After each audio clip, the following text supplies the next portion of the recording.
Hello, everyone. It's Shane Kanto, your Wasteland reviewer, and welcome to the Wasteland, my weekly show where I take a deep dive into a particular film. And after one brief episode about a kind of a short film that was basically just an ad for a TV show that never started, we are jumping into our first feature film for Hayao Miyazaki, Lupin the Third, the castle of Cagliostro. And joining me is Jake Bourgeois, one of my friends from SiftPop, who's a collaborator there. Jake, thank you so much for coming on. Yeah, thanks for having me. Absolutely. And for those that don't know, we have three segments on this show, which we get started with coming attractions for the weekend of June 6th. There's quite a few wide releases coming out. Then we'll talk about Lupin, and we'll wrap up with some recommendations. So we do have the wide release of Wes Anderson's new film, The Phoenician Scheme. We do have The Life of Chuck, which is Mike Flanagan's new film, based off of a Stephen King novel. We have The Ritual. Al Pacino is doing an exorcism. And we have a new Predator film, Killer of Killers, a new animated film coming to Hulu, which I'm excited about. But both of us have picked the probably the biggest wide release of this weekend, which is From the World of John Wick, Ballerina. So, Jake, why did you pick Ballerina for your coming attraction?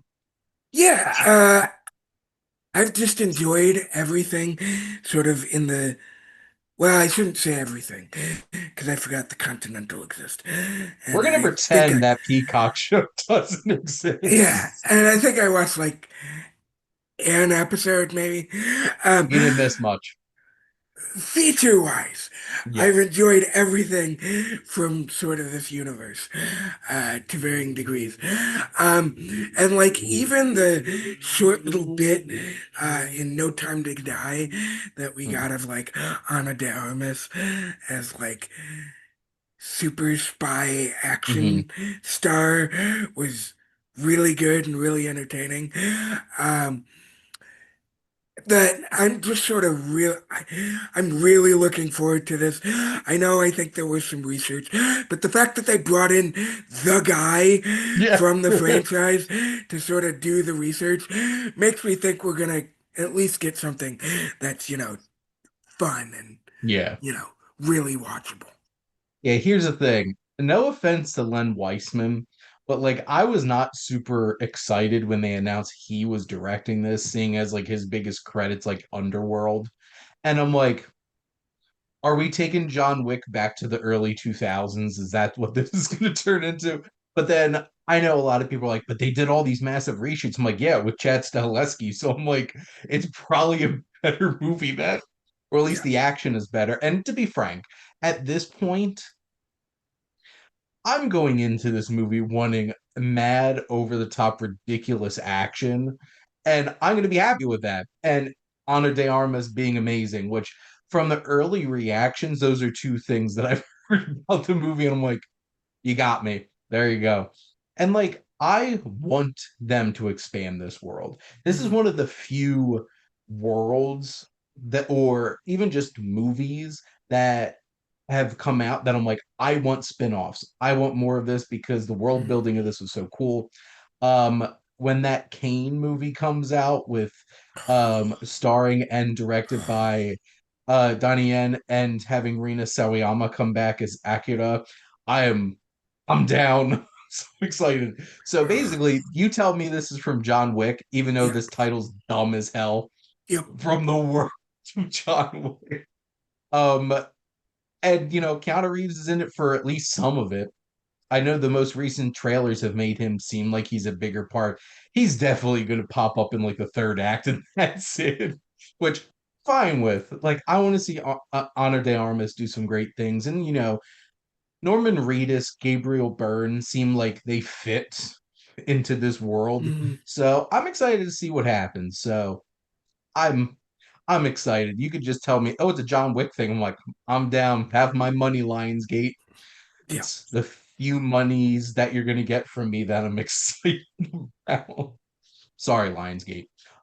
Basically, you have John Wick and Hunger Games.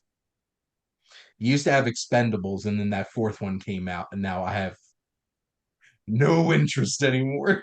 So, but That's the coming attraction for us. But let's get into our feature film, which I'm going to give some background after I read our synopsis here. So, a dashing thief, his gang of desperados, and an intrepid cop struggle to free a princess from an evil count and learn the secret of a treasure that she holds part of the key to.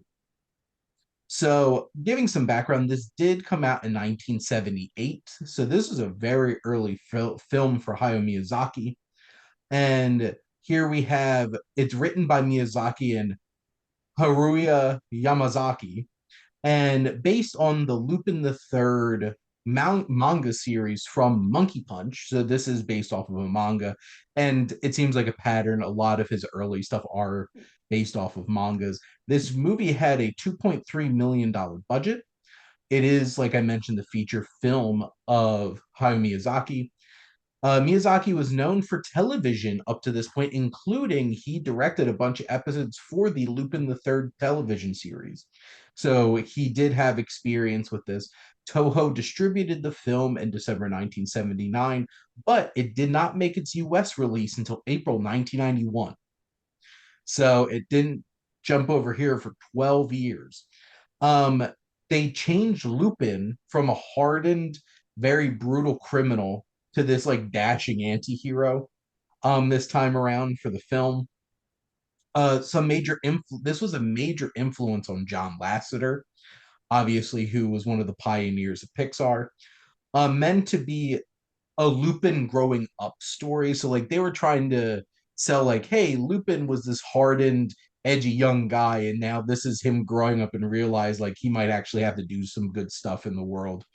Miyazaki made his design and storyboarding debut on this film. So what became his big process throughout his career, he got to really practice here. He did a process of using like bird's eye view of setting up everything that he was designing and then slowly going in and adding the details. The third act needed to be changed to keep the desired runtime. So things were getting a little too big and hectic at the end, and they had to cut some stuff out. So the third act feels a little bit rushed. And it's probably because they had to like squeeze some stuff out to keep the runtime they wanted. Miyazaki's Heidi, Girl of the Alps sketchbooks were used for the scenery influences for the film, as this is very European. Italian mountain cities and Tiber estuary were also influences for a lot of the design. Other influences included the Ghost Tower by Edogawa Rampo and the King of Mockingbird. The Fiat 500 was the car of head animator Yasuo Atsuka. So that's why they used the Fiat in this, because it was the head animator's car. Yuji Ono composed the film after working on the series previously. Many harsher elements of the manga were discarded, including making the characters more humorous and axing an erotic femme fatale element of the story. So they wanted to make this a little bit more family friendly. And this was the most expensive anime ever created at the time of its release. So there's some background here, but let's get started. Jake, what are your general thoughts on Lupin the Third? I liked it. Definitely sort of different Mm-hmm. um, than what you sort of think of when you think of quote unquote Miyazaki movie, because Yeah. it very much just is a sort of like Italian crime heist thing. Mm-hmm. And it's good at that. Mafia. Yeah, but that's very much what it is. And that's sort of where it's operating. And Mm-hmm. that's what it does. Mm-hmm. There's not really much else to it, so it it makes sense that this is, and I knew it was based on a manga. Makes Yep. sense that he'd had experience with it, because yeah, it very much feels like this is the character, these are how they act, these are what these types of things, these types of stories are, Mm-hmm. and okay, here's our movie. Um, and again, that's not necessarily a bad thing. Yeah. It's just sort of different and makes it a little more sort of one note than what you maybe expect from what he'll do later. Yeah, and I feel like if you've seen other Miyazaki films and then go back to this one, it might be a little bit of a shock because like next week I'm going to be doing Nausicaa of the Valley of the Wind, and that's like his first like big fantasy film that throws in a lot of themes of anti-war and saving the environment. None of that's here. No. Like a lot of people expect fantasy out of Miyazaki. That's not Mhm. this film. This is indeed like a fun, rompy, uh criminal story about, shucks, he might be a thief, but he's such a charming guy. And that's like the kind of vibe this movie is going for. And I have a fun little side story real quick. So most people know my like distinct look of having mutton chops most of the time. I presently have a full beard, but you can see that because this isn't a video. But I have usually have mutton chops, and my hair does indeed grow into a pompadour. And I remember meeting a new staff, like a new colleague. This was a few years ago, and she specifically said the first thing she thought of when she saw me the interview for the job was that I looked like Lupin the Third, and which is funny because her name is Liz Lamons, and I told her the first thing I thought was lemons um from 30 Rock. But so yeah, I'm Lupin coded and also an Italian American, so I guess that all comes together. So that's just a fun side story. That has nothing to do with the film. My thoughts on the film is this is a lot of fun. And this is certainly like a romp kind of feel. You're not going into this looking for anything super deep or super meaningful. It's like, hey, look at this rogue, he has to break good. And that's kind of like the main story and crux of this. And there are some creepy elements. I have to say, those like ninja gorilla looking things um are creepy as hell when they first start coming into the story. I'm just like, that is a design choice for sure, which is funny because Miyazaki uses that design choice for characters in like Princess Mononoke and stuff like that, and it fits a little better. Here it's just like, what are these things? And they're just people dressed up in like ninja attire. But like Lupin's, like a cool guy and like he doesn't take anything too seriously.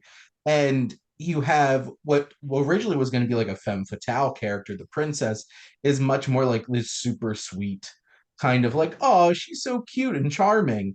And of course, we want Lupin to wind up with her because she's so sweet and charming. And then go Yeah, ahead, James. I'm glad they didn't, because I'm like, oh, because you do sort of feel the romance thing, and Mhm. I'm like, oh, that makes sense, because like I know it's before Mario, but that was one of the vibes I was getting. It's very You know like what? Mario. That's fair. It's very Mario coded. Guy comes Mario in, and saves the Peach. princess, Yeah. uh, and I'm like, I was getting the romance vibe, but in the third act, we are spoiling this, right? Also, In like the this third, film's almost 50 years old at this yeah, point, so in the third act, there's this, you're like, oh, okay. So there's definitely this love between them. All right, fine. That's very standard trope. yeah. And then there's this backstory or flashback that we get that like fleshes out, oh, well, they actually know each other. And he's actually quite a bit older than she is. We don't really know how old she is at this point. Mhm. But she's like, he's known her since she was 9. And I'm like, ugh. All right, now that's creepy. And then by the end they save it. Because he's like, ah, I'm like your big... She's like, I love you. And he's like, "Ah, I'm like your big brother. And you're my little sister. And I'm just like, like, okay. I'm like, ah, all right. Okay. Because, yeah, that was definitely where I thought they were going. But I'm like, who? So I thought, like when you mentioned like a femme fatale plot, I thought that was like the cat burglar type lady. Well, and that's so this is interesting. So one, I'm just imagining Jake sitting and watching this movie, just being like sweating, like, no, don't kiss her. The end of the movie. And yeah, it's more of like a the end of this movie isn't romantic. It isn't like you have like a big I feel like emotional moment of Mm, this revelation of what this treasure was all the time. And yeah. I appreciate that because I think it added a little depth to the film. But then like the last couple of minutes is just like, oh shucks, on to the next adventure. And everybody's like off to do their thing. And like this just really has that like this film never takes itself too seriously. Mm, And it doesn't have to. And that's the vibe it's going for. There's shenanigans, there's a lot of slapstick physical comedy, yeah. even through the violence, like like all the shootouts and stuff like that. You have like this will they won't they work together between the detective and Lupin. And you have Lupin's two pals who apparently were like much more hardened criminals in the manga, but now they're kind of just like comic relief fun characters popping up. And also the count in this is so campy and ridiculous. Um, I don't know if this one actually has a dub available. Did you watch a dub or a sub? I never watched. Uh, The I never dubs. watched dub. I Okay. am always sub. So I did watch the sub version of this too. To be frank, I don't know if there is an actual dub I don't version of either. this one. But like I said, I was like, how do I turn on subtitles? Okay, English, great. Let's go. But like the counts look like a little pointed mustache, the like 70s haircut, the leisure suit kind of looking thing. And he's just The so Yeah, and the costuming for the wedding where he's literally got the helmet on and the giant stupid cape. Yeah. it's funny, it's ridiculous. The antagonist is ridiculous, but like it doesn't stop the movie from being like Hund. Like how it resolves the villain is like so like 90s Disney coded Mm. where just like Disney animation where like wow they just brutally murdered the villain in the most ridiculous way right here, we should do that because like I'm thinking like Tarzan like Oh or God. yeah I'm just like what happens with Clayton and you just see his hanging shadow there. I'm just like, yeah, 90s Disney went there too. But like here, like you don't expect it to go so brutal. And like this ridiculous thing happens with this clock tower. And here's the thing, the setting is really great. I think it really captures like northern Italy, the Alps and stuff like that. I think the castle design's really cool. I like the cars and the planes and the shootouts. Their costumes, like Lupin is a vibe with his suit color scheme and everything. I think just from like a technical standpoint, I think this works really, really well. I do feel like it loses some steam at points because like it's really simple.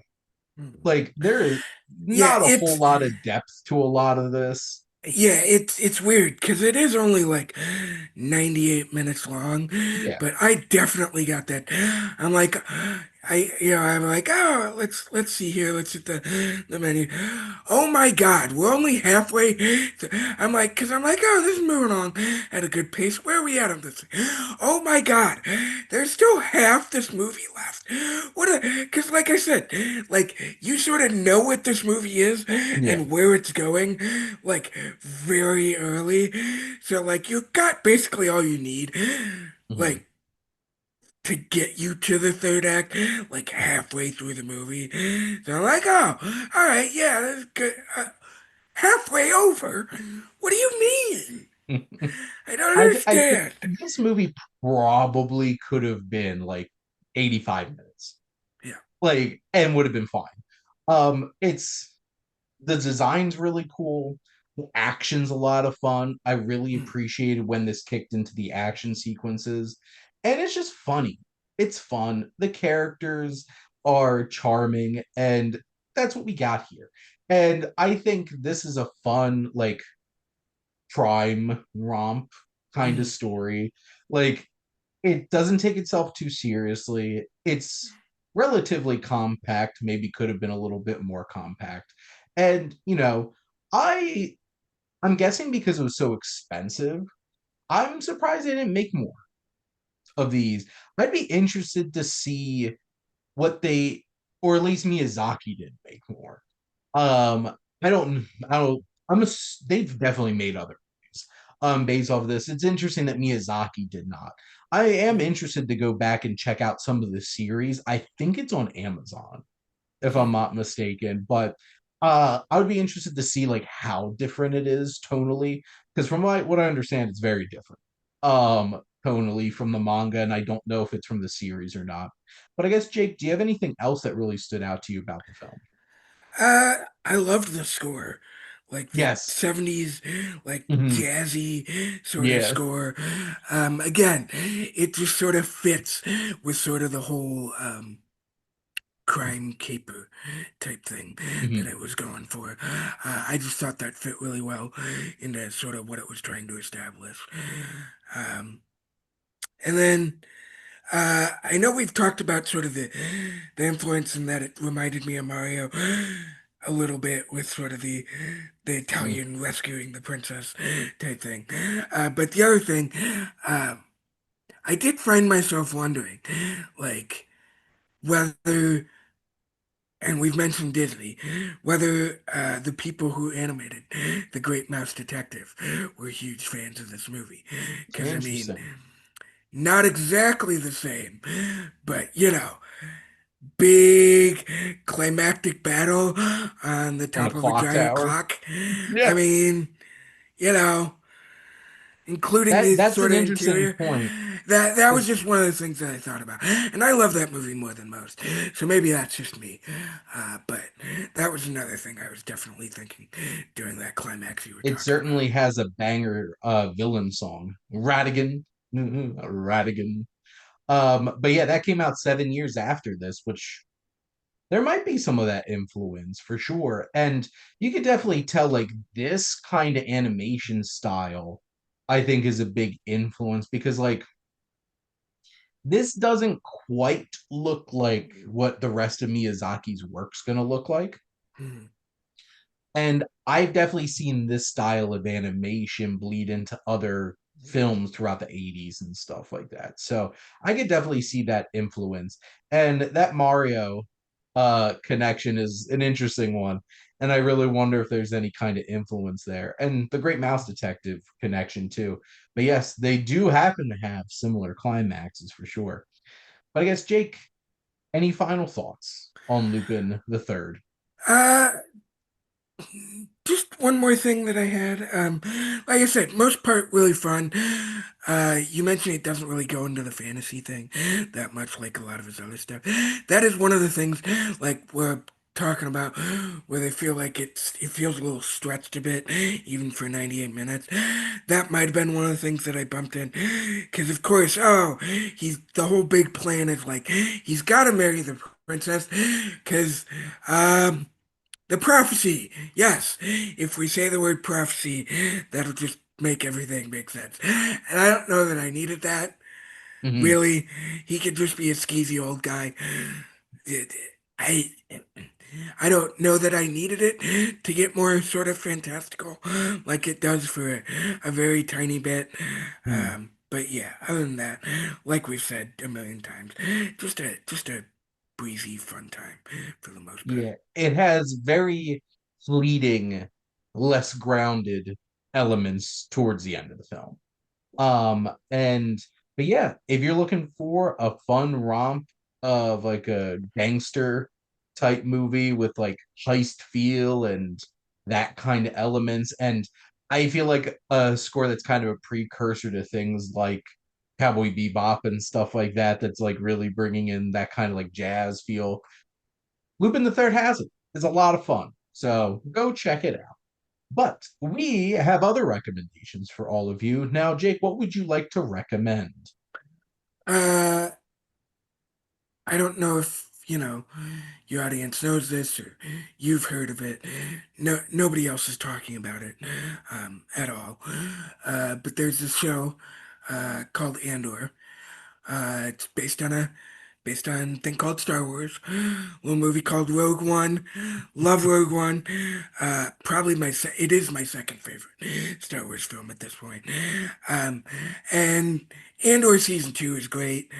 Um, it's got like Clone Wars had some of this to a degree, uh, albeit longer, and this one has it too, where Mhm. I'm watching it and I find myself watching a certain 3 episode arc and going, "Oh my God, that's some of the best 2 hours I've ever seen in a Star Mhm. Wars." Uh, season two of Andor has it. Um, it's great.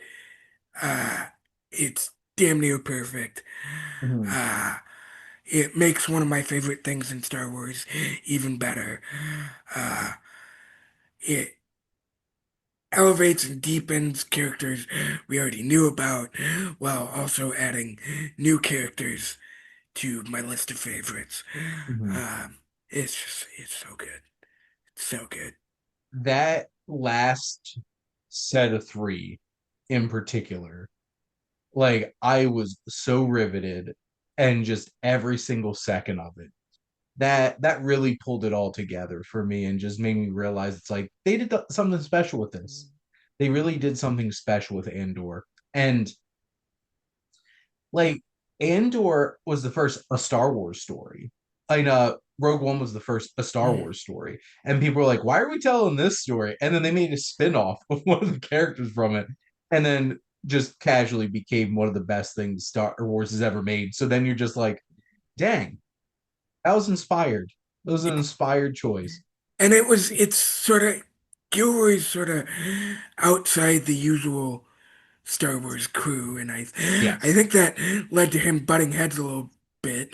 But like we can have the normal Star Wars people doing the normal, because like I like that stuff too. I like Yeah. Filoni. I like all the Star Wars stuff that he does for the most part. And I have fun with that stuff. But I also want stuff like Andor that's sort of different and allows people to come in and put a fresh spin on things because that keeps things sort of new and exciting. Um, and I think the franchise needs that. So, But that's not what Star Wars fans say, Jake. It's I'm not gonna open up that can of worms. But no, I'm like a huge fan of The Mandalorian. That's probably my favorite Star Wars show because like I love the Western vibe of it, that kind of experience. But like mm, this really grounded, very impactful, and morally gray approach to Star Wars. There's space for it. mm, Like there's infinite things you can do in the world of Star Wars. So stop playing in the same damn sandbox over and over and over again. So this was refreshing and different. Because like, yeah, the John Favreau, Dave Filoni stuff feels like an extension of more George Lucas-y kind of stuff because mm, Dave Filoni mm. loves George Lucas Yeah. and was like mentored by him. This does not feel that way. This is a very different kind of feel, and it was great. So we could have variety. So let's do that.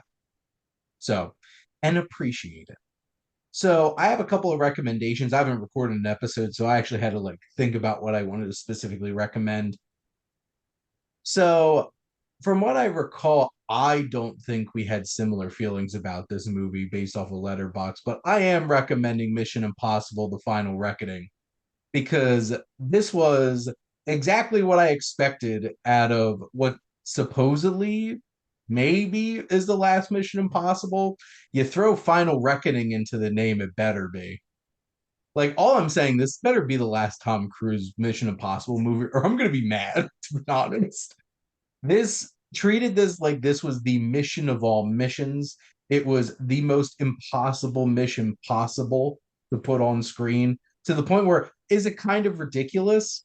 But yeah, the movie's called Mission Impossible, so I don't want it to be something simple.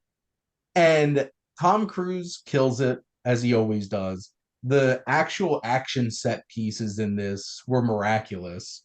And yeah, did it need to be 2 hours and 50 minutes? Probably not. But to be frank, I wasn't bored a single second watching this movie. I know others, some have been. Jake's keeping his comments to himself. Hmm. So if you want to go into this just seeing the most bonkers, ridiculous, giant, epic scale, this taking this like it's funny because I criticize Fast and the Furious for getting like over super self-serious about itself. Hmm. This basically does that. Hmm. But this is more believable because this is called Mission Impossible. This isn't about drag racers that go into space. But just throwing some little bit of shade towards Fast and Furious, I guess. I've been a fan of Mission Impossible for 30 years since I had the original Mission Impossible movie from Brian De Palma on VHS. This to me was the most ridiculous, bonkers, over the top finale you could ask for. And if this is really going to be the end, I felt things. There's certain characters that don't make it out. There's certain characters that I'm shocked that did. But it's Mission Impossible. And let's just say they left their door open for possibilities. And I'm like, they're really going to end it this way? But if the money talks, Jake, there'll be more movies. Yeah, and I'm not against them making. Like you said, I would like this to be the last Tom Cruise one. But Yes. if you want to make more Mission Impossibles, Jeremy Renner I comes think that's back, fine. right? Yeah. Uh yeah. So listen, I'm glad you enjoyed it. I did. Um the major set pieces are sort of crazy. I don't disagree. I just wished we hadn't spent, the previous hour and a half just having people talk at each other before we got to that. Because I was so I would bored like to just by the time. interject. There are No. a few moments in that first act of the movie that do have emotional weight that aren't Mm, just like technically it is just people talking at each other, but at least there's some emotion to it. I'm mm. not saying all of it is, Yeah, and but like I didn't think about this while I was watching, but I've listened to some stuff since then, and it's like you're right. It is sort of self-serious, and I get that it's but they're all world-ending. I needed a little more. I needed people to have a little more fun, because I was not. you wanted them to have a little bit more fun with nuclear holocaust, Jake. Sure, why not? Is it any To be different? fair, there are some fun moments. They're fleeting and not many Yeah, of them this time yeah, around. But generally, the yeah. I think this franchise I'll, finds fun to have with itself. All Mm. I'll say is the beginning being slow and annoying me just got me thinking too much about the plot, which is not something you want for a Mission Impossible movie. Because then it's over. Like, once you start thinking too hard about what's going on in your Mission Impossible movie, you've been lost. I will admit I could have used a lot less cutting back to scenes from other Mission Impossible movies, which Yeah. I want a scene count. Like I want a shot count of how many recycled shots they use from other Mission Impossible movies in this singular movie. They had to do a lot of heavy lifting, and like, which is crazy because they had a whole entire movie that came before this to set this all up. They really did treat the audience like they didn't watch the last movie because I think there were like not many people did, which is why they didn't make money. So, which that's a shame. Because I really enjoyed Dead Reckoning, not part one. Um, Yeah. I'm interested because like I didn't go back and rewatch that before I watched this one. And I think it's in the sort of the middle of my rankings. I sort mhm. of liked it, but there were some issues that I had. The villain, I'm like, oh, that's interesting. And just the way that some of the choices in the previous one hamper, in my opinion, some of the stuff that happens in this one. I'll be interested to see what happens if I go back and watch Dead Reckoning. If that I feel like hampers if you watch my them back opinion. to back, it might be an unpleasant Yeah. shift between the two movies since this one spends so much time acting like you have no idea what happened last time. It's just like you didn't need to do that much heavy lifting. Like people who watched the first movie just fun. Yeah. But no, I had a lot of fun. This is definitely like Fallout is Fallout, and Fallout's a masterpiece. And you know, there's plenty of other ones in this series that do it better. But I think I feel like the vast majority of people still have the second one at the bottom. John Woo coming to America wasn't exactly the smoothest transition for sure. But I think my biggest thing side recommend go and watch the original Mission Impossible movie from 1996 from Brian De Palma because I really like that movie a lot. And I feel like a lot of people forget about it. And I've heard people literally say, just start with Mission Impossible 3. I'm like, disrespect from Brian De Palma's movie. The two other recommendations. So one off my watch list is called The Rain People, and this was an early drama from Francis Ford Coppola at the end of the '60s and the early '70s before he did The Godfather.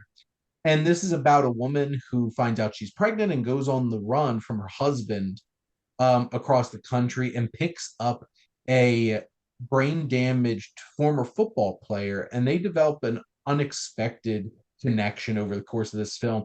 And that football player is happened to be played by James Caan, which is interesting. And Robert Duvall's in this film too. So Coppola worked with the two of them before they even did the Godfather films together, which was interesting.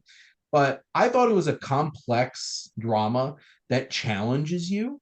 I think it challenges people to look at, and I'm not surprised this was like a late '60s film early '70s film that challenged your expectations on what being a wife could be. And I thought that was interesting because there's a lot of like the characters, nobody's like perfectly good in this. There's layers and complexity to it. I just thought it was an interesting drama. That is a pretty shocking ending. Um, just throwing that out there. And now for something completely different. My last recommendation is one of my films that I rewatch from my collection, which is Monty Python's The Meaning of Life. One thing Mission Impossible does not have is Tom Cruise running from a bunch of topless women trying to kill him. But that is indeed in The Meaning of Life.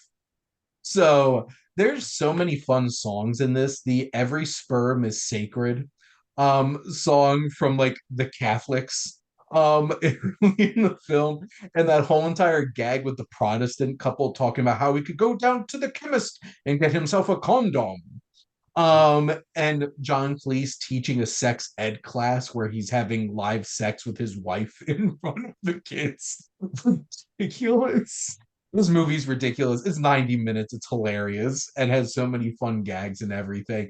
It even spoofs some Ingmar Bergman by the end when it deals with death, because of course it does. So if you haven't seen this one, because I feel like most people have seen Monty Python and the Holy Grail, I think Life of Brian's pretty high up there too. Meaning of Life is Monty Python goes 80s. And it's funny because this is supposedly only directed by Terry Jones, but also gives off a lot of Terry Gilliam vibes for his actual films that he makes in the 80s.